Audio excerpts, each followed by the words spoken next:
उसे हमसे पहले आना चाहिए था।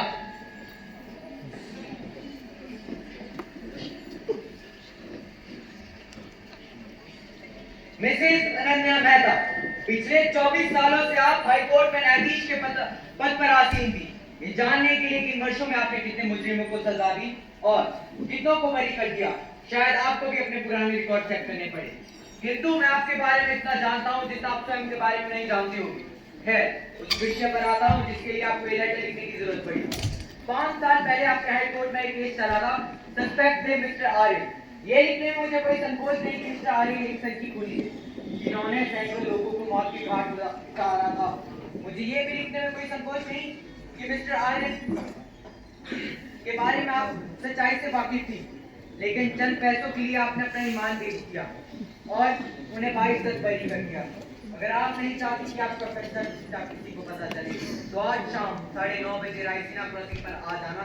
वहां आपको एक हरे रंग की टैक्सी मिलेगी जो आपको मेरे पास ले आएगी। मेरे पास तुम्हारे लिए एक काम है पूरे 1 करोड़ रुपए का। लेट मत होना, नहीं तो किसे पता कि आपके राज का खुलासा हो जाए। तुम्हारा हितेशी। अच्छा, आपने मिस मेहता में बुलाया है? क्या मतलब? 1 करोड़ रुपए लेने मैं आपके पास आई हूँ। आप लोग अपना दिमाग घर पे तो नहीं छोड़ के आए हैं? देखिए, मुझसे काम लेना तो लीजिए वरना मैं चली जाऊंगी। कैसा काम? मैं तो आपको जानती तक नहीं। तो ये लेटर क्या आपके पिताजी ने मुझे लिखा है? पीछे आओ। लेटर फेंक। लेटर फेंक। पागल हो तुमने खुद ही तो लेटर हमारे पढ़ने के लिए निकाला था। उस समय मुझे नहीं पता था कि तुम लोगों ने मुझे यहाँ नहीं बुलाया है। हमें भी यहाँ पे लेटर लिख कर ही बुलाया है। आप पढ़ लीजिए।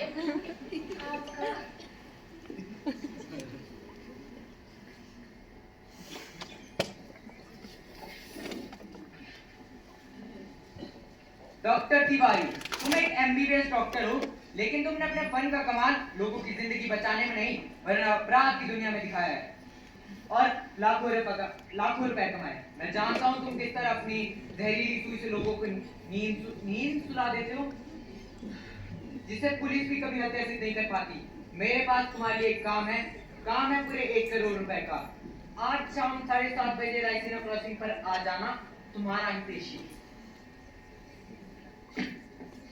तो आप में से मुझे लेटर किसने लिखा? हमारी तरह ही है। क्या मतलब? मतलब ये कि हमारे पास भी ऐसा ही एक लेटर है। क्या हम आपका लेटर पढ़ सकते हैं? जी जरूर, साथ ही हम आपका लेटर पढ़ लेते हैं।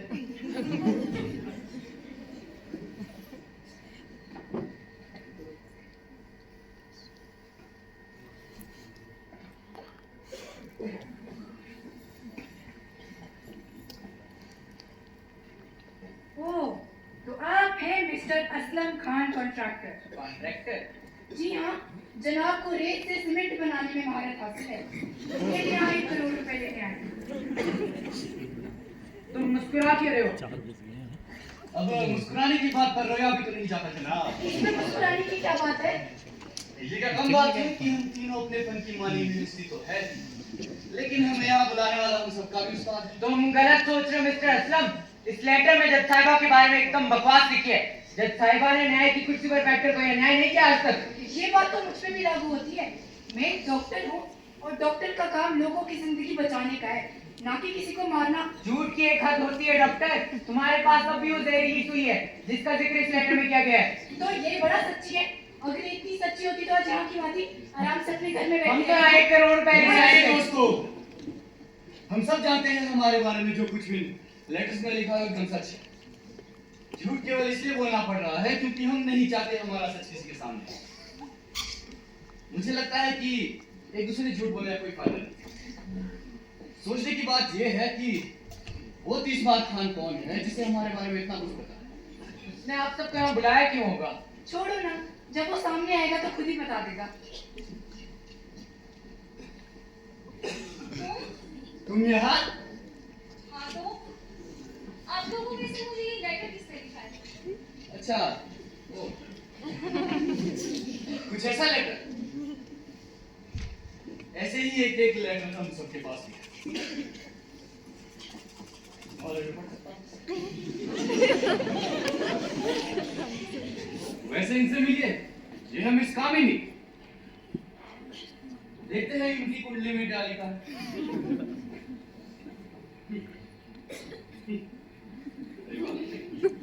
मोहतरमा अपने कैसीनो के अंडरग्राउंड हॉल में जुआ कराती है,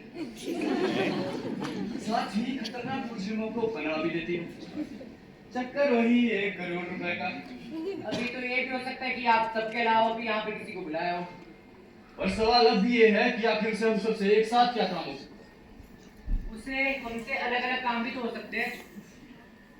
ये भी हो सकता है, पर ऐसा होना मुश्किल है। क्यों? उसे हमसे अलग अलग काम होता तो वो हमसे अलग अलग मिल लेता। यूं एक जगह बनाने का कोई मतलब नहीं बनता। तो तुम्हारे कहने का मतलब है कि उसे हम सबसे कोई एक बड़ा काम है। ये तो बड़ी अजीब बात है कि किसी को हम सबसे एक साथ ही काम है। जज साहिबा कह रही है कि हम शिप के अन्य हिस्सों पर देखें। क्या पता आप सबको बुलाने वाले यहीं कहीं मौजूद हो। 1 मिनट रुकिए, इससे कोई फायदा नहीं होगा, क्योंकि आप सबसे पहले शिप पर मैं आ गई थी और मैंने शिप का कोना कोना छान लिया है। शिप पे हमारे अलावा और कोई नहीं है। तुम झूठ तो नहीं बोल रही? वो तो फिर वो है कौन और है कहाँ? जिसने ठीक है, जाना तुमने। अरे भाई कौन ससुर का नाती है जो हमको नहीं जानता होगा? बहुत ही खामोश आदमी हूँ। बच्चा हमको जानना था। अरे बेटा साहिबा, तुमको याद है वो ससुर का नाती मिश्रा कार रोक लगा था हम पर कि पोपट बेईमानी से चुनाव जीता है। हाँ, पर उसके पास कुछ सबूत नहीं था तो वो कुछ साबित नहीं कर पाया। अरे सबूत तो तभी होते जब हम बेईमानी से चुनाव जीते। साले अपनी बीवी तो संभाली जाती ना, इसी आने बिल्ली जरा और संभाल होता था। डॉक्टर तिवारी तो तुम खड़ी हो बिटिया कि डॉक्टर ये तो हमारी फैमिली डॉक्टर है। एक बार जब हमें छींक आ गई कि ससुरी तुम्हारी गाँव से ठीक कर बैठी। मियाँ सलाम कहाँ हिस्ट्री है मियाँ? और जैसे तो बच्ची हाँ वो खानदान हो जाता है बिटवा।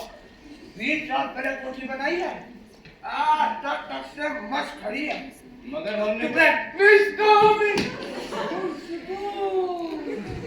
कल आपके होटल में 50,000 आ रहा हूँ कामिनी जी। मेरे कसीनों से कोई जीत कर नहीं जाता।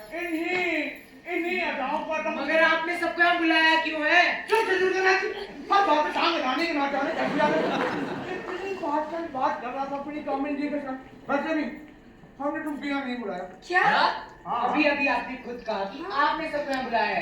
हाँ।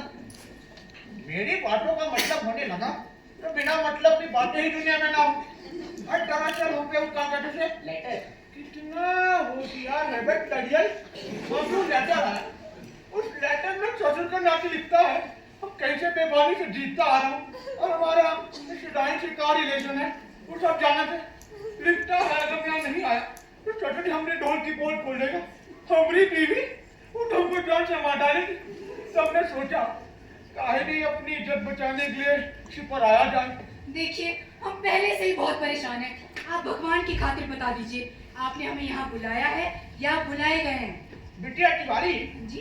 तुम्हें भगवान ने लंबाई का साधन अक्ल भी कम दी है। मेरी बातों पर तुम जैसे पढ़े लिखे लोग भी यकीन करते हो। झूठ बोलने की इतनी आदत हो गई है अपना नाम भी कई बातें गलत बता देता हूँ। तो आपने सबसे झूठ क्यों बोला? दरअसल हमने तुम्हारी नहीं है तुम सबकी बातें सुन ली थी। आज ये भी सुन लिया था कि तुम भी उसी लेटर लिखने वाले के लिए परेशान हो जिसने मियाँ बुलाया। तो हमने सोचा काहे नहीं तुमसे थोड़ा सा मजाक ही किया जाए। ये कह रहे आप? क्या हम कुछ गलत कह सकता हूँ मिस्त्री बाबू? कॉन्ट्रैक्टर। अच्छा सचिन तुम हो हमारी हम इस्माइल के दुश्मन तुम लेटर लिखने वाले? क्या? हैं? क्या? अरे क्या है गलत रखा है? दूर से बात कर मुझसे। मुझे लगता है आपको भी यहाँ पर लेटर लिख कर ही बुलाया होगा। हाँ मिला तो है लेकिन अरे लेकिन का यहाँ सभी ससुरे थाली के कट्टे भट्टे मगर वो ससुरा पत्र लिखने वाला सामने आने में ऐसे नखरे दिखा रहा है जैसे कि हमारी बीवी हो। अच्छा तो ये बात है। By the way, my name is निशा वर्मा। लोग मुझे एडवोकेट निशा के नाम से भी जानते हैं। अब आप लोगों का भी इंट्रोडक्शन हो जाए तो बेहतर रहेगा। ये की माँ बीमा नाम है मेरा। सरकार ने मुझे जिंदा या मुर्दा पकड़ने के लिए 30 लाख का इनाम रखा है मेरे सर पर। तो चुपचाप से ये बताया जाए ये लेटर मुझे किसने लिखा था? कौन आ गया पर आपकी?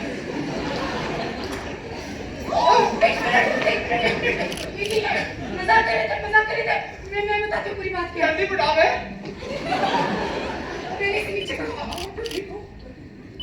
खुद भी नीचे आओ। क्या बकवास है? हमें लेटर लिखने वाला किधर है? मैं कानून से मुजरिमों को बचाने में माहिर हूँ। इसका मतलब ये है कि मैं किसी भी बात की गहराई तक तारीफों के पुल बांधने के लिए नहीं कहा है, काम की बात करो। मैं कोई तारीफों के पुल नहीं बांध रही। मैं ये कहना चाहती हूँ कि क्यों ना हम उस बारे में सोचें कि आखिर ऐसा काम हो क्या सकता है जिसके लिए उसे हम सबकी जरूरत पड़ी। इस बारे में हम क्यों सोचे? वो सोचेगा जिसने बुलाया है हमें यहाँ। सोचने वाली बात तो है ना, क्योंकि जज से लेकर एक गुंडे तक को यहाँ बुलाया है। अरे अरे वकील साहब, मुझे तो भूलते जा रहे हो। उसने आपके ऐसे महान नेता को लगता है अब किसी षड्यंत्र में फंसाया जा रहा है। औरत की अकल क्या घुटने में होती है? जीवा को षड्यंत्र में फंसा कर कौन अपनी मौत को दावत देना चाहता है? हाँ, कुछ भी हो जनाब, आप सबको इकट्ठा करने के पीछे कोई ना कोई वजह तो है। हाँ। या लेटर लिखने वाले के पास आप सबके लिए कोई काम है, या सचमुच जैसा कामिनी जी कह रही हो सच है। जो भी हो, ये मामला बड़ा दिलचस्प है और ये दिलचस्पी तब तक खत्म नहीं होगी जब तक हमें बुलाने वाला यहाँ ना आ जाए। ये क्या हो रहा है? ये शिप चला रही है। अरे चलो यहाँ से भागो, यहाँ से बचना है। पीछे पीछे चलिए चलिए पीछे चलो। तुम हमें रोक रहे हो। जब तक ये नहीं पता चल जाता है कि हमें यहाँ किसने बुलाया है, कोई भी शिप से बाहर नहीं जाएगा, समझे? तुम जाना चाहते हो तो शौक से जाओ, हम पर अधिकार क्यों जमा रहे हो? हाँ, एक के बाद दूसरा कदम उठाकर देख। बाहर जिंदा गया तो नाम बता दिया मेरा, समझा? अरे तुम साबित क्या करना चाहते हो? ईमान का बीमा चूड़ियां नहीं पहन रखी है हाथों में। इतना मुझे भी पता चल रहा है कि हमें षड्यंत्र में फंसाया गया है। पर सोचने वाली बात यह है कि अगर हम सब यहाँ खड़े हैं तो ये शिप चलाई किसने? हाँ, डॉक्टर तिवारी। तुम तो कहती थी शिप पर हमारे अलावा कोई और नहीं है। तो उस समय नहीं था। सुनिए, शिप पर अंदर आने के लिए सिर्फ यही एक रास्ता है। यहाँ हम सब खड़े थे, हमारे बाद कोई चालक कक्ष की ओर भी नहीं गया। हाँ, इसका मतलब शिप को चलाने वाला पहले से ही यहाँ था। हाँ। और तुमने झूठ बोला। मैंने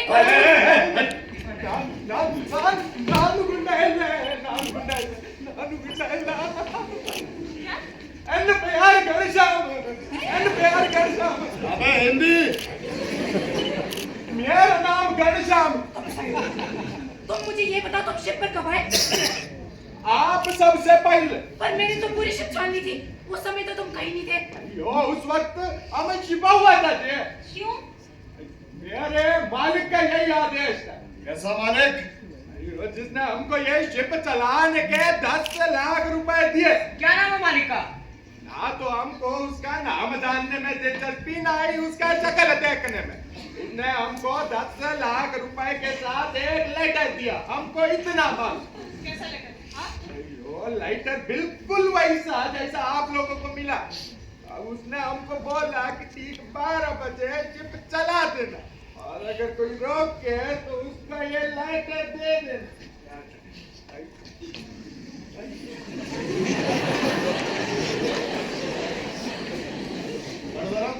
गूंगी है वो।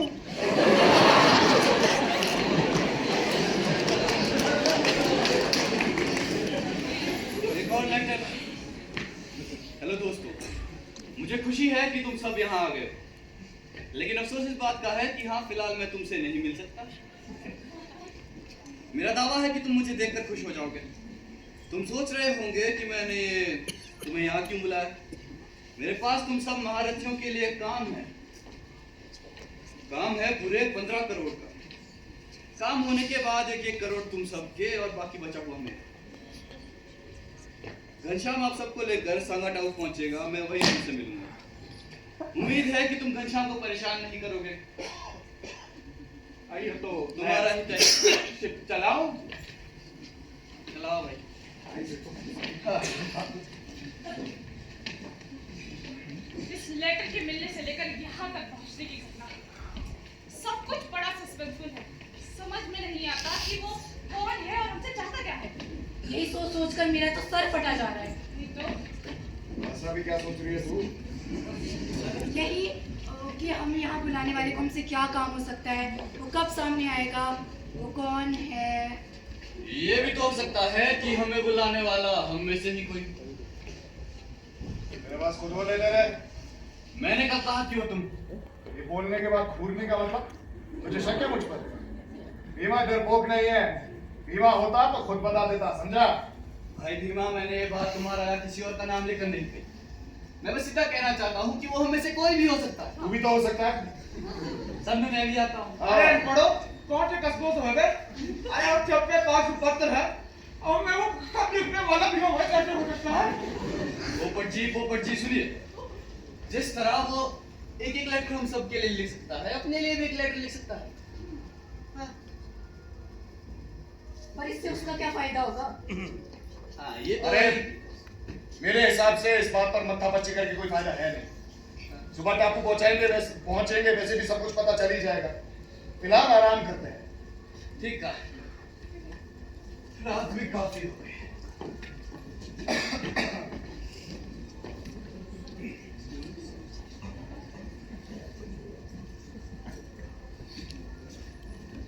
अरे आओ, कहाँ चली कामिनी? क्या मतलब? वो गुस्से में जरा आपको धक्का लग गया था तो सोचा माफी मांग ली। जब धक्का सबके सामने मार सकती हो तो माफी भी सबके सामने मांगो। कुछ बातें अकेले में भी होती है कामिनी। देखो बीमा, तुम मुझे जैसी लड़की समझते हो मैं वैसी बिल्कुल भी नहीं। अच्छा, आखिर तो कुछ और कह रही है आप।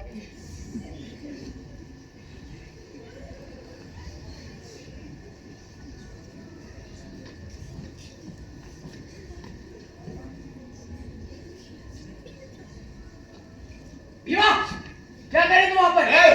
आराम से बात करते हो। पूछ रहा हूँ तुमसे, क्या कर रहे हो तुम वहाँ पर? बुर्रा मत में चमचे। ये देख कर रोनस की तेरे सामने बात खड़ा है, समझो?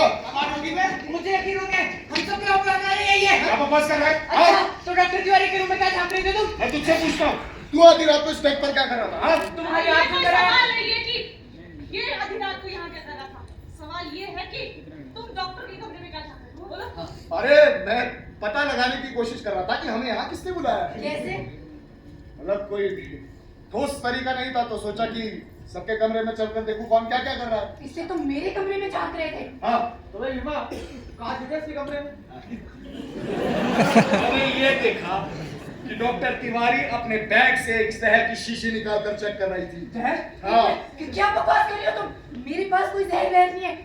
क्या मतलब है इस झूठ का? अब तो मुझे भी कहना पड़ेगा कि तुम ही वो आदमी हो जिसने हमें यहाँ बुलाया। बकवास कर रही है।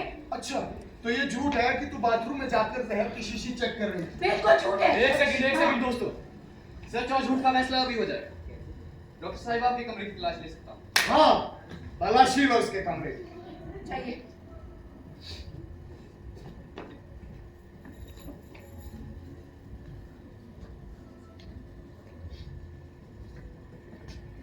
हाँ, भाई भीमा, कमरे में कोई जहर नहीं है। बस कर रहा है। क्या? बड़ी शातिर है भाई डॉक्टर। हैं? अभी क्योंकि जहर नहीं मिला तो सबका शक तो मेरे ऊपर आया। वाह। शक्ल देखो अपनी, इतना सा चेहरा हो गया ना इसका। अब मेरे पास तो कोई जहर वहर मिला नहीं, इसका मतलब तुमने बकवास की थी। ये भी तो हो सकता है कि तूने वो शीशी समुद्र में फेंक दी हो। ऐसा हो सकता है? हाँ। तुम कूद के देख लो। देखो, ये बात तो हम सभी जानते हैं कि तुम जहर से खून करने में माहिर हो। हाँ। तो फिर आखिर ऐसा कैसे हो सकता है कि तुम शिप पर अपना बैग तो लाओ पर उसमें कोई जहर की शीशी ना हो? डॉक्टर, हाँ। एक मिनट, ज्यादा खुश होने की जरूरत नहीं है। जो आदमी मुझसे काम करवाता है वही मुझे जहर सप्लाई करता है। अगर मैं अपने बैग में जहर लेके घूमूंगी तो अरेस्ट नहीं हो जाऊंगी? अरे एक डॉक्टर के लिए कोई जहर की शीशी लेकर घूमना कोई कानूनी जुर्म थोड़े ना है। यस। क्यों? हाँ, हाँ, नहीं आ सकते। मैंने इनके पास देखी थी। चलो। एक मिनट, वो कोई जहरीली सुई नहीं है, वो तो एक खाली सुई में इस जैसे आदमी से प्रोटेक्शन के लिए रखी हूँ। रुक जाओ। अभी सच का फैसला हो जाएगा। हम इनकी तलाश ले तो भूल ही गए। अरे हाँ, इसकी तलाश है। ए! दीदी खड़ी हो जाओ।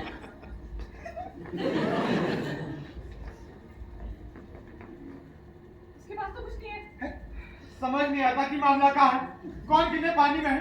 उधर हमारी मिशनाई की हमारा इंतजार कर रही होगी, इधर ये सुरक्षित दौड़ा चला जा रहा है। अरे अब क्या हो गया? ये शिप क्यों रुक गई?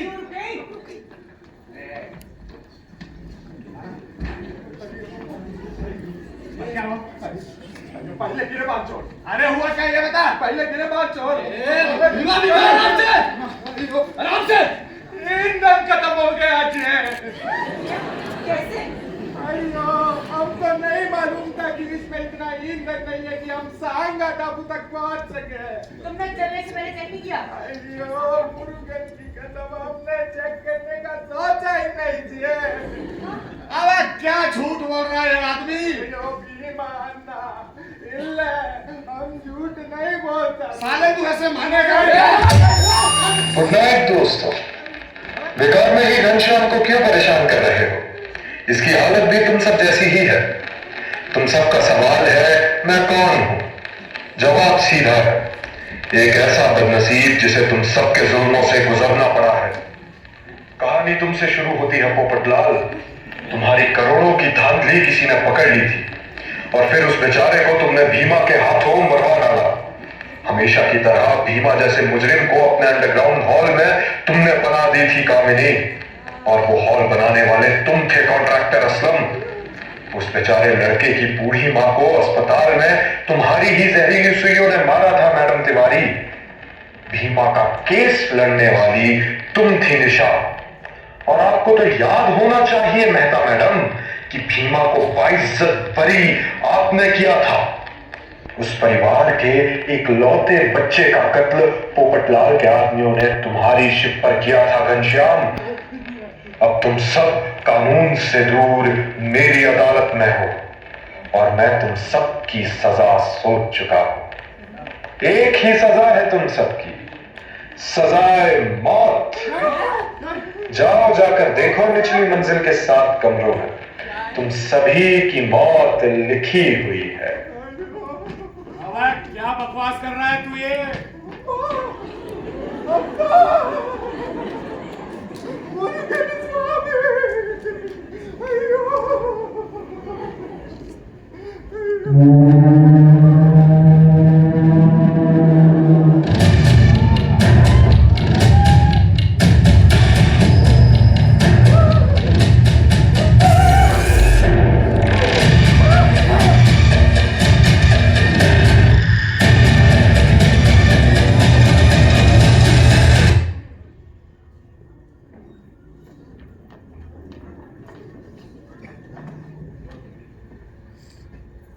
समझ में नहीं आता कि घनश्याम पर उस आवाज को कोई फर्क क्यों नहीं पड़ा। हम सब तो निचली मंजिल की ओर भागे पर वो यही रहा। इसका जवाब तो हम में से किसी के पास नहीं है। एक बात तो दिन की तरह साफ है दोस्तों, इस शिप पर हमारे अलावा कोई भी नहीं है। इसका मतलब घनश्याम का कातिल हम में से ही कोई है। लेकिन उससे हो कौन सकता है? आप भी तो हो सकते हैं। मैं कैसे? दोस्तों, एक बात तो लगभग निश्चित होगी कि वो कातिल हम में से कोई है, लेकिन हमें इस तरह एक दूसरे पर शक नहीं करना चाहिए। उस कातिल ने एक ऐसी चाल चली है जिसके मुताबिक हम सब एक दूसरे पर शक करें। मैं कामनी पर, कामनी असलम पर, असलम भीमा पर और भीमा किसी और पर उसकी ये चाल समझने के बावजूद भी हम कुछ नहीं कर सकते। उसने हमारे बीच एक शक की दीवार खड़ी कर दी है। वो जो कोई भी है बहुत तेज दिमाग का मालिक है। शिप को ऐसी जगह लाकर खड़ा कर दिया है जहाँ पे आमतौर पर कोई आता जाता भी नहीं, हमें कोई देख भी नहीं पाएगा। वही तो, उसने एक तरह से इस शिप को हमारे लिए जेल बना दी है। बाहर गए तो समझो सीधा मौत। अजीब होता शिप पर रहने से लिए असुर ने ससुर के नाते कितने प्यारे मुझसे सदा बहुत बांध गयो, सदा बहुत ऐसे बांध गयो जैसे कोई गुड़ की थैली बांध गयो। भाई को मैं हाथ जोड़कर नाक रगड़ कर कहता हूँ वो जो कोई भी बता दे। कसम हमारी मिशनाई कुछ नहीं कहूँगा। हाँ, अगर वो चाहेगा तो उसे एमएलए भी बना दूंगा। पोपट जी अजी पोपट तो चौपट होते जा रहे हैं। सुनिए पोपटलाल जी, इंसान ने जब से अपना होश संभाला है और वो इस दुनिया में आया है, उसे एक चीज का बहुत अच्छे से पता है कि एक ना एक दिन उसका सामना मौत से तो होना ही है। तो आप इस शिप को अपनी दुनिया समझिए और अपनी मौत का इंतजार कीजिए। कभी कभी तो लगता है कि बीमा ठीक ही कहता है औरत की तो होती ही घुटनों में। अजी कामिनी जी, इतनी खूबसूरत मुझे इतनी बदसूरत बात ना करिए। कामिनी जी ठीक कह रहे हैं पोपटलाल जी, हम सबको टेंशन नहीं लेनी चाहिए। हम सबको तो शांत रहकर कातिल का पता लगाना चाहिए और आप अपने कैबिन में जाकर रेस्ट कीजिए।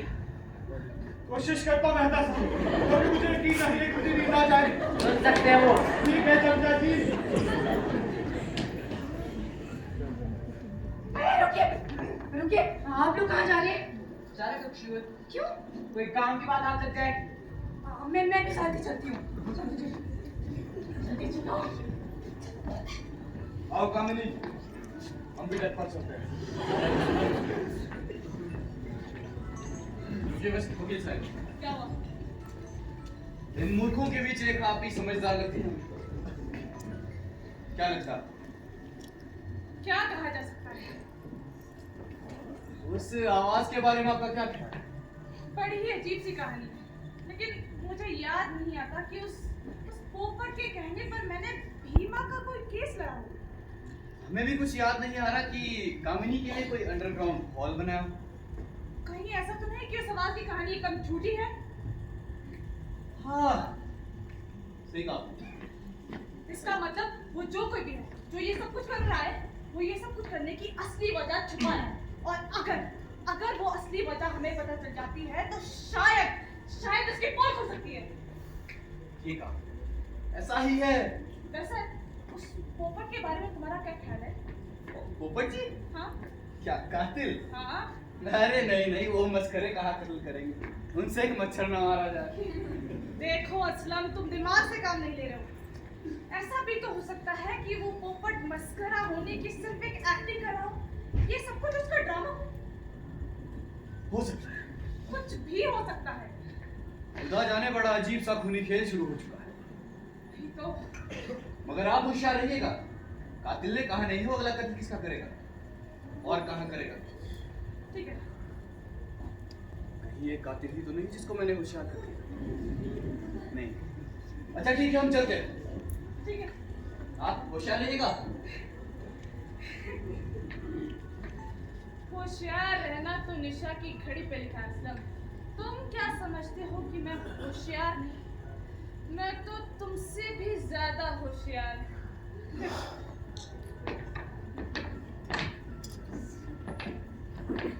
लीजिए, चालक कक्ष का कोना कोना छान लिया, लेकिन कुछ काम की बात नजर नहीं आई। वैसे आप लोग वहां पे क्या ढूंढने जा रहे थे? पता नहीं। एक मिनट, भीमा के बारे में आपका क्या ख्याल है? हाँ, उसकी हरकतें शक के काबिल तो है। जब शिप चली थी उसने हमें उतरने नहीं दिया। और मेरे कमरे में कैसे झांक रहा था? मुझे लगता है वही कातिल है। क्यों ना आज रात हम साथ मिलकर देखें कि वो करता क्या है। ये कातिल और उसका चमचा आज रात मेरे साथ रुकने के लिए क्यों कह रहे हैं? कभी ऐसा तो नहीं कि इन्हीं दोनों ने कुछ गड़बड़ की और आज रात मेरा सफाया करना चाहते हो? नहीं, अगर हम आज रात ऐसे साथ में रहेंगे ना तो लोग हम पे शक करेंगे। ऐसा करते अपने अपने कमरे में जाके सो जाते।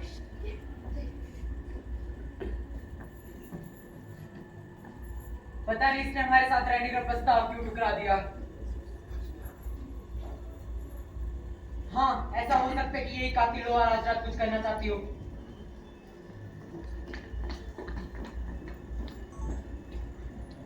अरे मैंने तो पहले कहा था उस गूंगी से कि मुझे नींद नहीं आने वाली। ससुरी दो गोली खाई मगर कातिल का जब आखिर न मन होने दे रहा। क्यों भाई पोपटलाल, मैंने तेरे लिए कौन सा काम किया? मैं क्या जानू सरकार, मैं तो खुद चक्कर में हूँ। तो ये आकाशवाणी क्या बकवास कर रही थी? मैं डॉक्टर तिवारी की कसम खाकर कहता हूँ सरकार, मैंने कोई बेईमानी नहीं। झूठ बोल रहा है। आप झूठ बोल रहे सरकार। तू झूठ बोल रहा है। आप झूठ बोल रहे सरकार। मुझे लगता है कि हम सबको यहाँ तूने ही बुलाया है। तेरी शक्ल चोरों वाली है। शक्ल चोरों वाली है। मगर मैंने तुम्हें नहीं बुला। मैं शिकायत की कसम खा के कहता हूँ, मैंने तुम्हें नहीं बुलाया भी भाई, मेरी बात नहीं रखी है। बकवास नहीं कर। मगर मेरी और फरमाएंगे सरकार। आप फरमाएंगे। मैं हार्ट का मरीज हूँ सरकार। यूं जोर से बोलकर मेरा दर्द न बढ़ाए। क्या मतलब? ये कातिल आप ही तो हो सकते हो सरकार। हाँ वो तो है। कोचरलाल, मैं कातिल हिलेगा।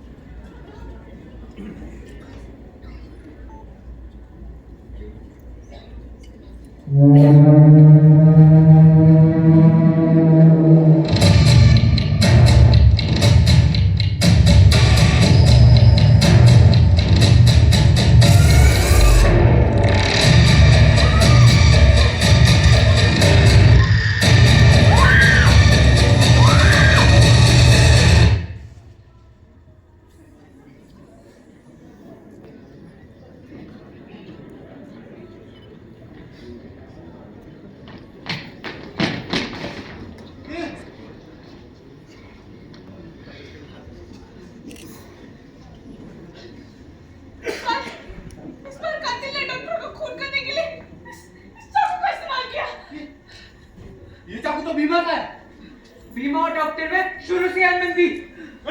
क्या हुआ? क्या हुआ? क्या? ये विजय! कातिल ने डॉक्टर को मार डाला। कातिल ने? तूने मारा है? तूने? हाँ तूने मारा है। माथा सटक गया क्या तुम्हारा? तू ऐसे नहीं मानेगा ना? विजय! अरे क्या कर रहा है गोली चचाजी? तुम खुद सोचो, मैं इसे क्यों मारूंगा? मेरा चाकू चोरी हो गया था। इसे लगता है हम इसकी बनी बनाई खान पर विश्वास कर लेंगे। अरे मेरा विश्वास कर, मैं किसी को क्यों मारूंगा? तो तुम ये कहना चाहते हो कि तुमने डॉक्टर को नहीं मारा? नहीं मारा। तो तुम सबसे आखिर में क्यों आए? अरे क्योंकि मैं अपने कमरे में सोया हुआ था। जैसे ही मुझे चीख सुनाई दी मैं तो दौड़ के आ गया। ये बकवास कर रहे हैं। अगर हमने इसे जिंदा छोड़ा ये हम सबको मार डालेगा। असली मार डालेगा। दिमाग से सोचो, दिमाग से। शांत करो आप सब लोग। शांत हो जाइए। हमें ऐसी किसी बात पर विश्वास नहीं करना चाहिए जो सामने सामने नजर आ जाए। ये दिख तो रहा है खून। मतलब ये कि ये तो आप सभी जानते हैं कि वो कातिल कितना शातिर है। तो वो कभी अपने चाकू से किसी का कत्ल क्यों करेगा? हाँ? तो तुम्हारा मतलब है बीमा ने कत्ल नहीं किया है? हाँ, बेशक पहली नजर में भीमा कातिल लगती है, लेकिन भीमा कातिल नहीं हो सकता। अगर भीमा कातिल होता तो वो कभी भी अपने चाकू से डॉक्टर का कत्ल नहीं करता, और अगर करता भी तो उसे इस तरह लावारिस नहीं छोड़ देता सबूत के तौर पर। हाँ, कम से कम इतना तो सोचो। वो सब तो ठीक है। वो पोपटलाल जी कहाँ है? क्या हुआ बे?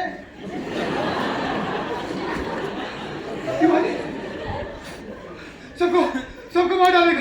कौन? हमारे चाचे का लड़का। अरे भाई भैया, वही कातिल और कौन? तुमने देखा उसे? अजी देखते तो ससुर के पैर पकड़ के जान की भीख ना मांगे तो वो मिस्टर इंडिया दिखाई तो पड़ता ना है। तो आपकी हालत कैसे हुई है? अजी मैं तो सो रहा ना जाने हमारी पजामा कौन चोरी करके ले गया। यहाँ किसी की देख सुनाई पड़ी किधर को आना हुआ।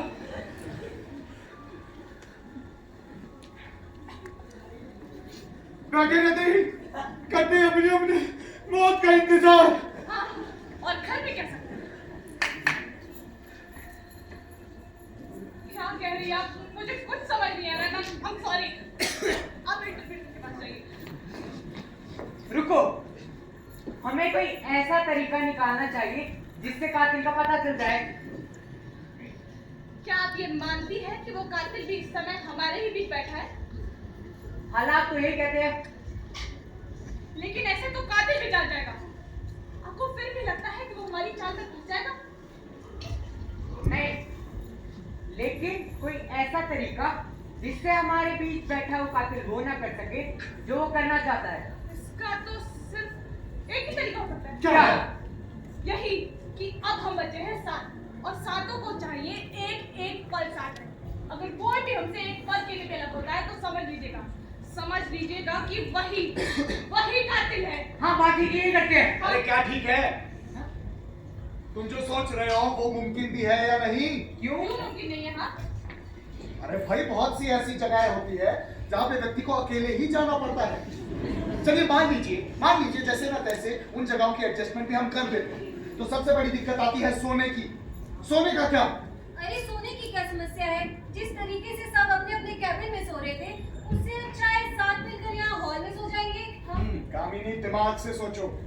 हम सबको पता है कि हमारे बीच कोई एक व्यक्ति कातिल है। हाँ, क्या तुम्हें लगता है उसके बाद भी हम सबको एक साथ नींद आ जाएगी? फिर भाई भीमा, तुम ये बार बार एक साथ ना रहने पर जोर क्यों डाल रहे हो? ना रहने पर जोर नहीं डाल रहा हूँ, वो दिक्कतें गिना रहा हूँ जो साथ रहने पर आएगी। मगर इसे कत्लों का सिलसिला तो रुक जाएगा ना भीमा? हाँ, कब तक रुक पाएगा? ज्यादा से ज्यादा 3 या 4 दिन, क्योंकि उतने ही दिनों का खाना बचा है हमारे पास। उसके बाद क्या करेंगे? भूखे मरेंगे। तो फिर क्या किया जाए? मेरे दिमाग में एक विचार है। क्या? जरा खुद सोचिए। हम सबको मारने के बाद कातिल खुद क्या करेगा? हाँ, कत्ल करेगा। क्या बेहुदा सवाल है। अरे चुप!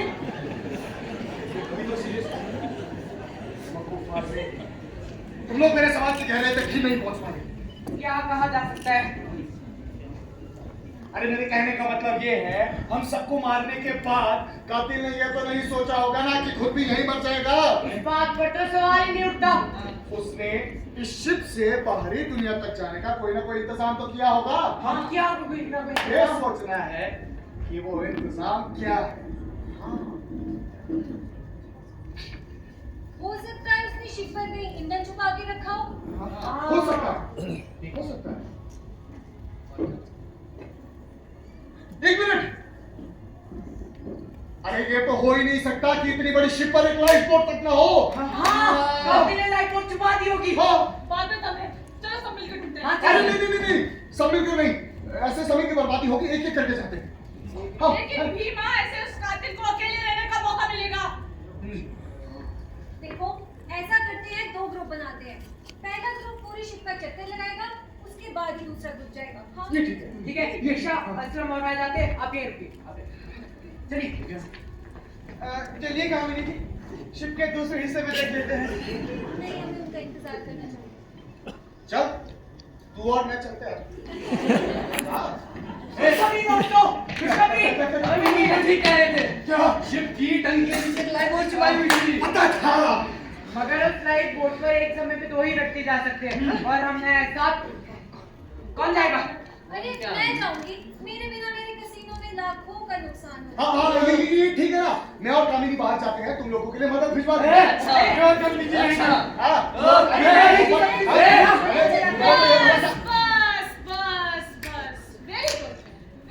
गुड। हाँ, बस चलने लग गया वही ड्रामा जो हमसे करवाना चाहता था, अपनी उंगलियों में नचवाना चाहता था, और हम नाच रहे जी।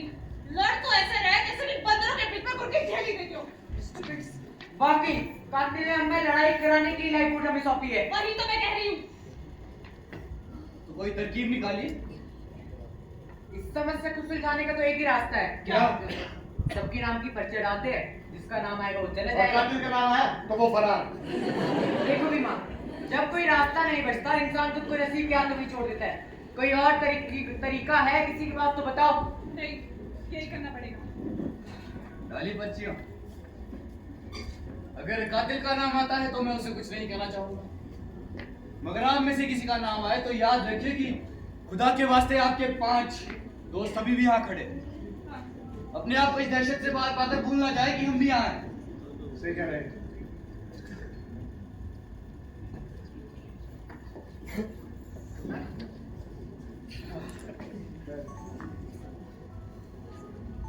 पोपटलाल तुम्हारा नाम आया। हरे कृष्ण। चला। और खान तुम्हारा। जाना तो नहीं चाहता था, मगर पर्ची में नाम अगर आया तो जाना तो पड़ेगा ना। चलिए चलिए। असम, एक मिनट, मुझे लगता है तुम्हें ये बंदूक मुझे सौंप देनी चाहिए इस वक्त। हाँ, ये वाली? हाँ, क्यों? क्योंकि कातिल इस शिप पर है और हमें इसकी ज्यादा जरूरत है इस वक्त। मुझे सौंप दो। जब चलानी आती है? होशियार रहिएगा सब। चलिए आप। ठीक हूँ जल्द से बात चलता हूँ मिश्रा मिश्राइन जी।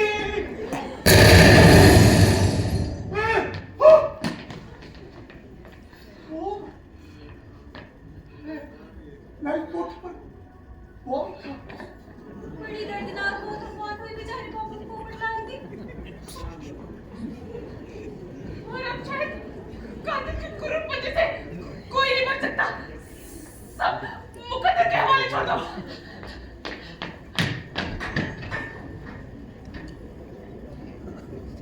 कामिनी वापस आओ, पकड़ो वापस आओ। पकड़ो मुझे। तुम वापस आ रही हो कि नहीं?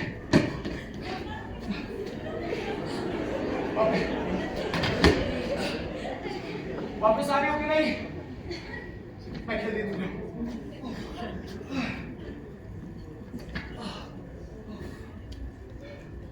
थका दिया।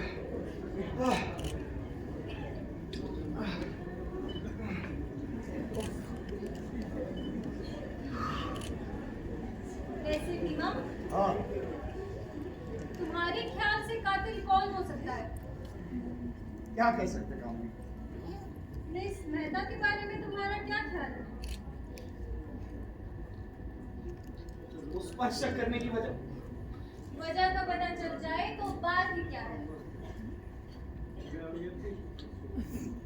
नहीं कामिनी, ये मेहता और उसके चमचे पर मेरा कोई शक नहीं है। मेरा शक निशा पर है। पर शक करने की वजह? उसका तेज दिमाग है। ये जिस जाल में हमें फंसाया गया है ना, ये किसी आम दिमाग की उपज नहीं है। ये बहुत ही शातिर दिमाग का खेल है। मुझे कोई नहीं लगता। हो सकता है। पर फिर से वही घिसा पिटा सवाल, हम में से कातिल हो कौन सकता है? छोड़ो ना कामिनी, मुझे नहीं पता है कि मेरे पास कितने दिन या शायद कितने घंटे बचे हैं जिंदा रहने के, पर जितने भी बचे हैं उतने मैं सुकून से गुजारना चाहता हूँ तुम्हारे साथ। तुम्हें मौत से डर नहीं लगता? नहीं, क्योंकि मौत इस शिप पर नाच रही है कामिनी। तुम उससे डरोगी तब भी वो तुम्हें अपने चंगुल में जकड़ेगी, नहीं डरोगी तो वो तो है नहीं। हाँ, कभी कभार ये जरूर सोचता हूं, अगर डरने से मौत माफ कर देती ना तब जरूर डरता।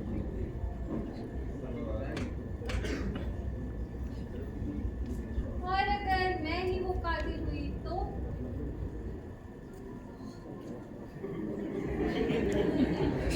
तुम नहीं हो सकती, मुझे पता है। क्यों? क्योंकि मैं तुम्हारी आंखों में देख पा रहा हूँ कामिनी। तुम वो नहीं हो। मन में शक है और कह कुछ और रहे हो। नहीं, बिल्कुल नहीं, ऐसा कुछ नहीं। मैं समझ सकती हूँ। यहाँ किसी पर भी विश्वास कर पाना नामुमकिन है। क्या मतलब, तुम्हें मुझ पर विश्वास नहीं है? नहीं, क्यों?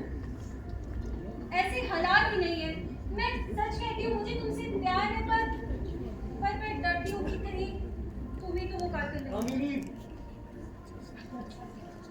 मेरा विश्वास करो कामिनी, मैं वो कातिल नहीं हूँ। मैं भी वो कातिल नहीं हूँ बीमा।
कर दिया, उसे निशा को गोली से मार दिया।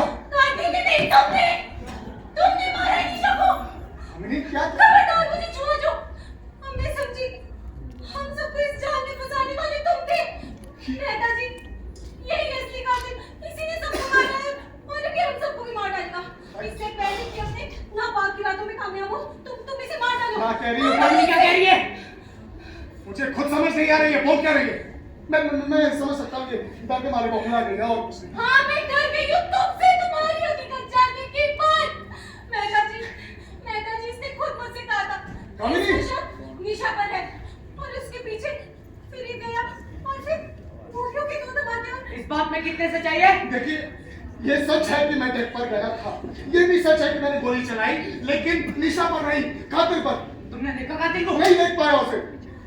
जब तक मैं उसे देख पाता वो भाग निकला निशा को मारकर। झूठ बोलते जा रहे हो तुम। ये सब तुम्हारा बना बनाया जाल है जिसमें तुम हम सबको फंसाए जा रहे हो। कामिनी, मेरी एक बात का विश्वास करो, मैं ऐसा क्यों? Shut up! मैं नफरत करती हूँ तुमसे।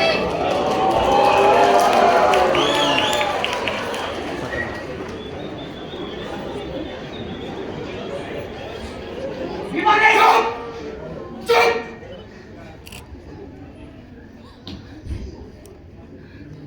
पीछे आओ! पीछे आओ!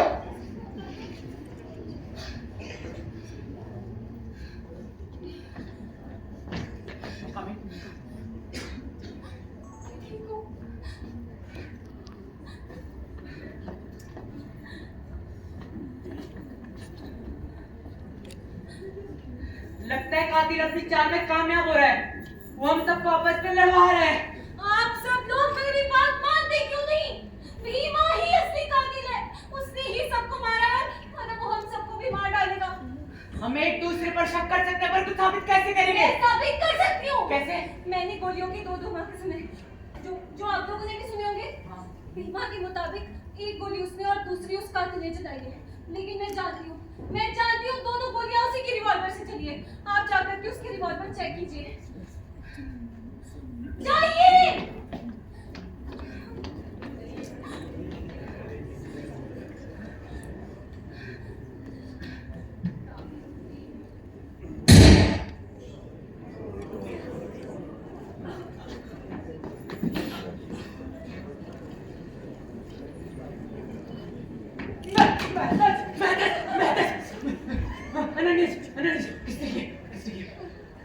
बंदूक!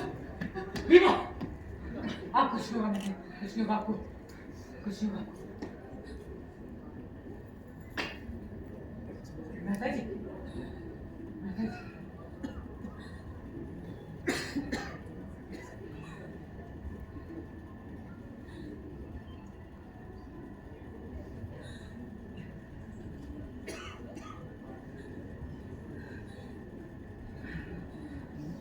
जी, उस भीमा को नहीं छोड़ूंगा मैं। कामिनी, तुम ये रखो।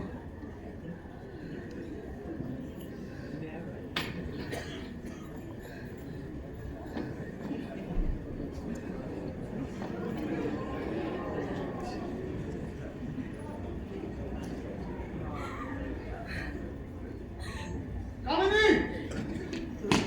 कामिनी, मेरे पास तुम्हें कुछ भी समझाने का वक्त नहीं है, चलो मेरे साथ। ये बेवकूफी मत करना, बच्चों के खेल। कामिनी, गोली चल जाएगी, इसे नीचे रखो, इसे नीचे रखो। मेरे पास मत आना।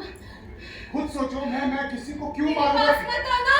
मुझे पता है तुम मुझसे प्यार करती हो और तुम मुझ पर गोली नहीं चलाओगी।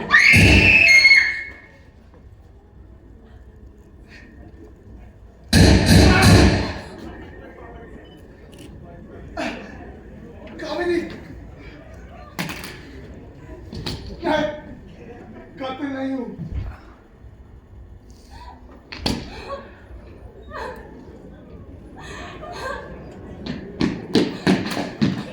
रुको। मुझे पता है मैं कातिल नहीं हूँ। मेरी बात सुनो। मेरी बात सुन लो। मैं मेहता जी के कमरे में गया था, वहाँ मुझे उनकी पर्सनल डायरी मिली है।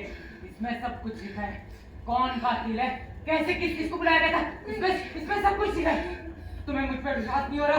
खुद पढ़ लो, खुद पढ़ लो, लो, खुद पढ़ लो।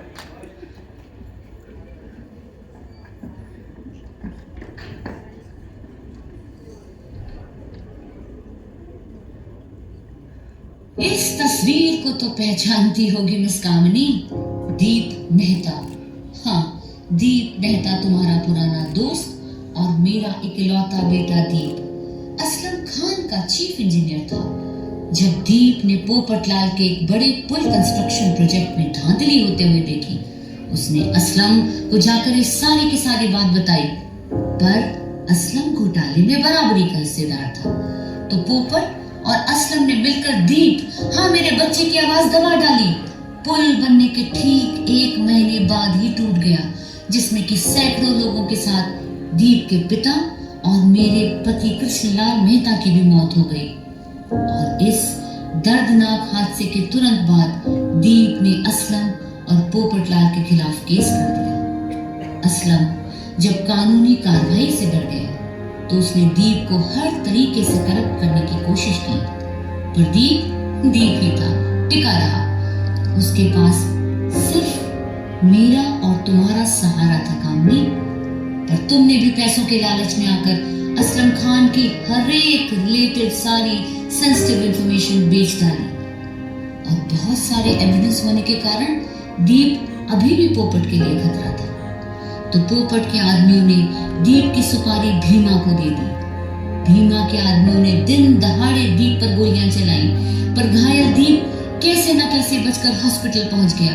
और जब ये खबर पोपट तक पहुंची तो पोपट ने दीप का ट्रीटमेंट कर रही डॉक्टर तिवारी को भी खरीद डाला। गोलियां लगने के बावजूद दीप जिंदा होता, हाँ मेरा बच्चा जिंदा होता, अगर ये तिवारी और उसकी जहरीली सुई का शिकार न हुआ होता। उधर एडवोकेट निशा ने कोर्ट रूम में बड़ी सफाई से ये साबित कर दिया कि दीप एक गैंग का मेंबर है और दूसरे गुट के साथ चल रही गैंगवार गन फायर में मारा गया। असलम और पोपट पर चल रहा मुकदमा निशा एडवोकेट ने बहुत इजीली मैनिपुलेट कर दिया। केस रीओपन होने के डर से घनश्याम को दीप की लाश ठिकाने लगाने के लिए हायर किया गया। इस वक्त जिस जगह हमारी शिप आकर रुकी है कामनी, हाँ जिस जगह हमारी शिप आकर रुकी है, ठीक उसी जगह घनश्याम ने दीप की लाश को डुबो दिया था। मेरे दीप को तुम सबकी दरिंदगी ने मौत के घाट उतार दिया। जो जहर तुमने उसकी जिंदगी में घोला था, वही जहर कामनी इस डायरी के पन्नों पर भी लगा है। कानून के सबसे ऊंचे ओहदे पर बैठे होने के बावजूद मैं ये जानती थी कि कानून तुम सबको सजा नहीं दिला सकता, इसलिए मजबूरन मेरे पास यही तरीका था अपनी औलाद को इंसाफ दिलाने का। और मैंने तुम सबको इस शिप पर बुलाया, उसी शिप पर बुलाया जहां पर मेरे बेटे को तुमने दर्दनाक मौत दी। एक माँ और एक मजिस्ट्रेट की आत्मा तो उसी दिन मर गई थी जिस दिन तुमने मेरी जिंदगी का आखिरी सहारा मुझसे छीन लिया। आज तो केवल एक कातिल के शरीर ने दम तोड़ा है, हाँ कातिल के एक शरीर ने दम तोड़ा है। और इसी के साथ अलविदा कामनी, अलविदा।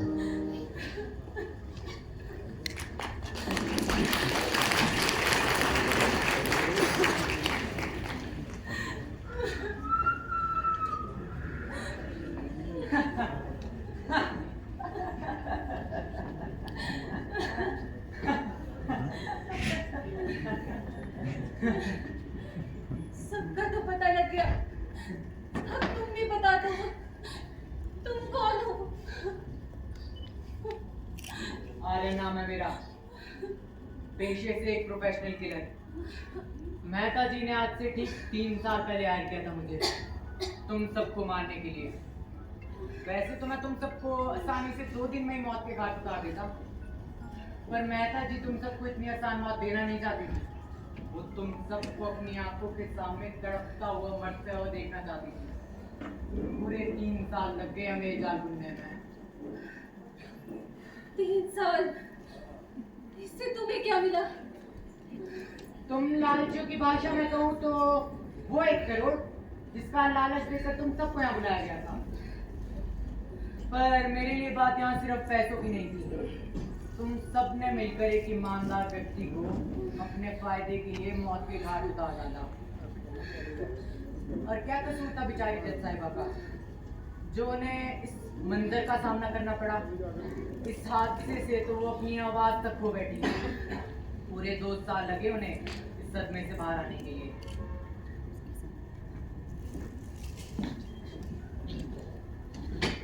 और भी मातूम, तुझे पता है एक कातिल होने के बावजूद भी तुझ में और मुझ में क्या फर्क रह गया? मैं सुकून से मर सकूंगा पर तू नहीं मर पाया। अरे तुम सब इसी मौत के हकदार थे। और मेरी रेस्क्यू बोट आती होगी, चलता हूँ।